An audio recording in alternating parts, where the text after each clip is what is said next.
Hello everybody, welcome back to Cinema Savvy. It is myself, George, bringing you a brand new review, and today I'm doing something very different. I'm talking about a film maybe you've expected. You've checked out a few of our other videos this month, and I'm of course going to be reviewing the 1984 adaptation of Dune. Of course, we are now 2 days away from Dune Part 2 releasing in cinemas worldwide. I've been very lucky seeing it at a screening last week. There have been fan screenings at the weekend just gone, and it's safe to say there's a lot of hype heading into this weekend as people get the chance to watch what I think will be the best film of the year. Not only that, one of the greatest cinematic experiences I've actually ever had. Not overstating it, I cannot wait to get back to watch it. I've got 2 more showings booked this weekend, once at the BFI IMAX, once at a normal IMAX, and I'm very excited to talk about Dune Part 2 a little bit more over the next couple of weeks. However, I said there would be a review for Dune 1984. I have now seen the 1984 version of Dune after hearing so much about it over the last couple of years, and it's really tricky to do a review on this because I can jump in with the obvious. I do think this film is terrible, and I don't normally jump on videos to kick off about that, but what I'm trying to do with this is maybe talk about how it came to be, how really it's impossible to do a film such as this, especially back in the 1980s, let alone today. The fact we need 2 parts. So I'm going to be reviewing it, but it might come across a little bit different to some of our other reviews. And as kind of well as that, I do want to hear from people at home. Do you like this film? I believe there's a cult following. I've seen a few people tweet about it in the past. There are certain things I think people are going to enjoy about it that they might have seen when they were younger, or they might have liked it at the time. But I am curious to know what people think that have seen it. I don't know many people that have seen it that I actually know. Most that do have said it's very bad. And again, it was one I was waiting to watch. And for those unfamiliar with the story, I think I said at one of our videos recently that I picked up a copy of 84 Dune a couple of years ago. It must have been just before Part 1 came out. And I said there and then, I'm not going to watch this until I have seen Dune Part 2. At that point, I hadn't read the book, as in when I picked it up. And when I started reading the book, when I got into Part 1, I was like, there's no way I can watch anything else until Part 2 is out. So that has been sat on a shelf for almost 3 years now, waiting for the moment I'd seen Part 2. I was very lucky to see Part 2 early, as I've said before. And I spent this weekend watching it. And I said my initial thoughts on it are quite poor. And obviously I'm going to try and elongate that as much as I can, as best as I can. But it's a really tricky one. And I have to sort of have a weird confession in line with it. He doesn't want his name attached to the film, and I kind of understand why with studio interference, with the shorting of it compared to what his original vision was, but this is the first David Lynch film I've ever seen. That is going to send people up the wall. I have not seen anything. I don't know how, I don't know why. There's some really obvious ones I've never seen of his, and I'm going to jump out and say this film has nothing to do with me not wanting to watch it. I'm not going to watch this, say I'll never watch a film of his. I will watch them all at some point. It's something I've wanted to do. Of course, I've not seen Twin Peaks either, so it's really interesting. I guess this is the initial viewing of a David Lynch film, but he didn't want his name attached to it, so I respect that too, and I kind of understand it. And when you look at a film such as Dune, something as complex as the book, something that again has took 2 feature-length films to be put onto screen, both of which are longer than this one, which is telling the story, it's really easy to understand where a lot of this went wrong. And I can't sit here and talk about behind the scenes. I don't have the knowledge on all of it. I know that Dune was something they were trying to adapt for a long time. I mean, you really think about it, the book releases in 65, an adaptation 1984, that's 19 years.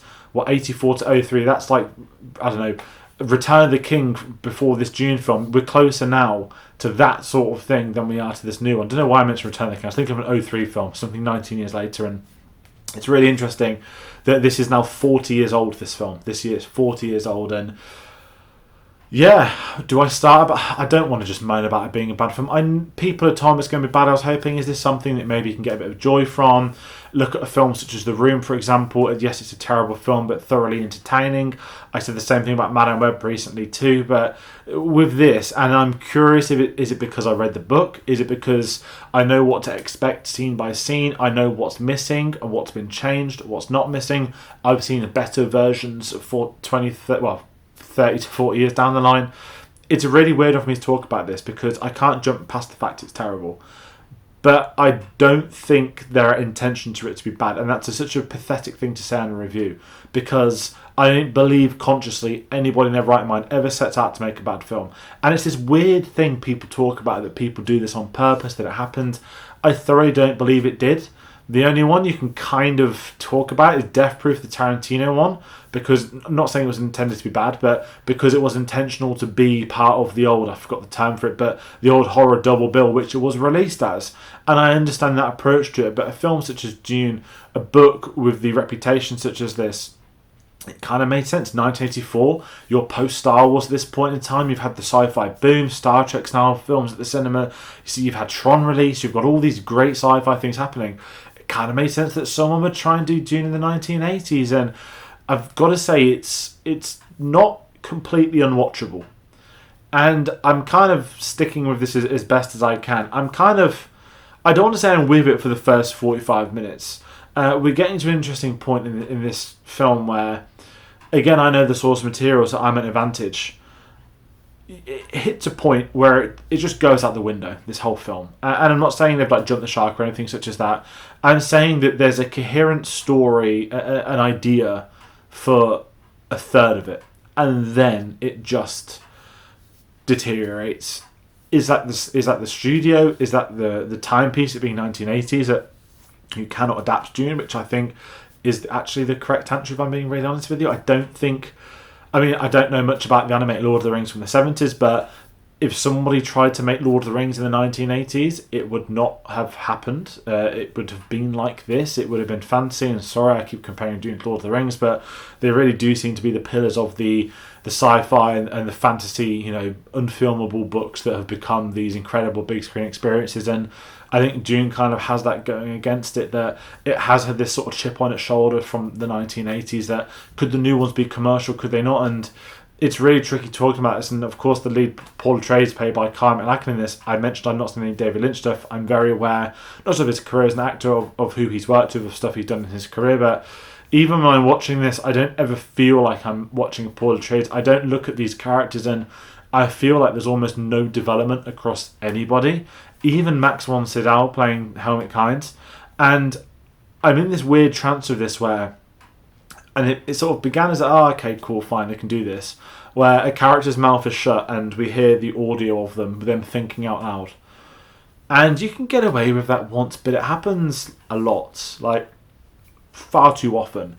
And it's often important information. And I just sort of hit a point where I was like, this really isn't, this is boring bad, the worst type you can get, and it's weird for me to watch this and again to be sort of crapping on it. Not that I'm taking anything away from part 2 releasing this week, but it felt really weird to watch this inferior adaptation.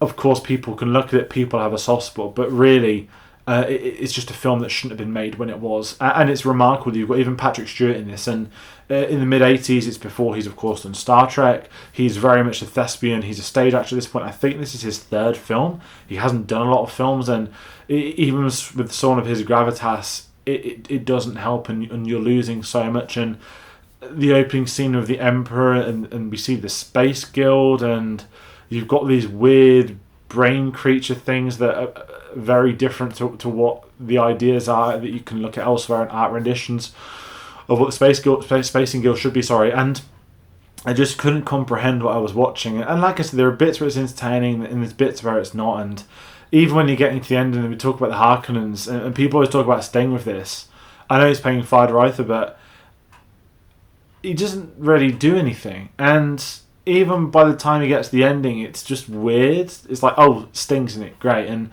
the Baron in this is entertainingly evil, and it reminds me of that first, obviously it wouldn't have been known back then, but the original Jabba the Hutt from episode 4 before the special editions in the deleted scenes when it was just a big person. And I just sort of was sat there watching it like, this is quite insane.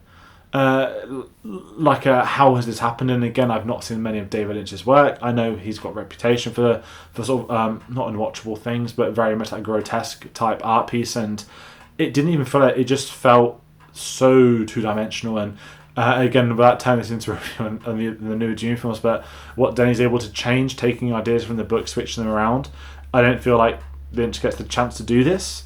And I said, once you hit that 45-minute mark, I'm trying to work out, like, I'd say like 3/4 of the book is condensed into like an hour.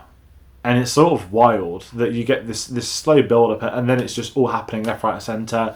The time jump, people always talk about the princess bit at the beginning, the computer graphics showing the planets really trying its hardest to introduce us to this, and I think at that point you're losing whatever audience there is anyway. And I kind of feel bad, so I'm going to wrap this up early, but it's a bad film. And Toto did the soundtrack, which is really weird. I did not realise that. But there's nothing going for it, and if I'm honest, it's not something I'll ever be watching again in my lifetime. I'll be watching that a lot more. I'll be watching part 1 more. I'll be hoping for the Messiah announcement any day this soon, and there's no understanding that it didn't then get to do Messiah in this. And I think David Lynch wanted to do that, and there was talk of it, but the film was a bomb at the time of it releasing. And again, in that sci-fi boom in the 80s, you understand why it was put on the shelf, why it was then stuck in development hell for how many more decades, or a TV miniseries too. Dune's a really weird one, and you kind of have to look at something like this, that if you have a director as in high regard as David Lynch, and even he's not doing it justice, it just makes the achievements of the one that has look even more remarkable. It's nothing against David Lynch. That's maybe a studio system, maybe the studio's not being ready to make a film such as Dune, but yeah, 1984 Dune, not one for me, and not one I'm fond of, and if I'm really honest, I couldn't even pinpoint either scene I was remotely entertained by. It's just something that exists. I did like the worms, I'll give it that. I thought it would look like Beetlejuice, the worms. It'd be some really awful stop motion, but the worms were cool. Not much else. And that's kind of how I'm going to wrap this video out. So that's going to do it for this review, I guess we could say, of sorts. As I said, I want to hear from people if they like the 80s Dune. Do they have something toward it? I've got terrible films that I love. I've mentioned 1 or 2 already. Sometimes it's a part of you growing up, however you watch a film, the age you are. But yeah, you're watching Dune 1 and 2, then you go into the 80s one. I don't really have the comparison. What, like Lunch at the Ritz followed by, I don't know, like a McDonald's after. Probably a bit unfair on McDonald's if I'm honest, but that is how I'm going to compare it. So this is going to do it for this review. There is more Dune stuff coming, not about the 80s one. We are going to be doing a part 2 spoiler discussion, date TBC, maybe it'll be live, maybe it'll be pre-recorded, probably next Wednesday, a week from today. We've got the opening release this weekend. I don't do vlogs. Part of me wants to do a vlog about going to the beer fight to watch it on 70mm film, but then I think, is it worth me doing a video about that separately for a couple of minutes, a shorter video, not a review? So I'm and ahhing. There should be some more Dune stuff. I've got the Lego Ornithopter set somehow, so I don't think I'll do a building video, but there's a lot of Dune stuff that we could talk about. I had an idea for a video that is made irrelevant by part 2 and somebody involved in that, so there could be something I do maybe about Messiah. I'm just not sure yet if I can justify that as a video or if I can make it work. I don't want to release it if I can't make it work. So there's more Dune stuff to be coming. It's Oscar season. We've got a lot of reviews to do. We've got some discussions and a few other things. So it's a busy time. If you want to find out more videos, what else we're working on, you can grab us on linktree.com/cinemasavvy. It's got links to our Facebook, Twitter, Instagram, Letterboxd. But until then, thank you all for watching, and we'll see you on the next one. Take care.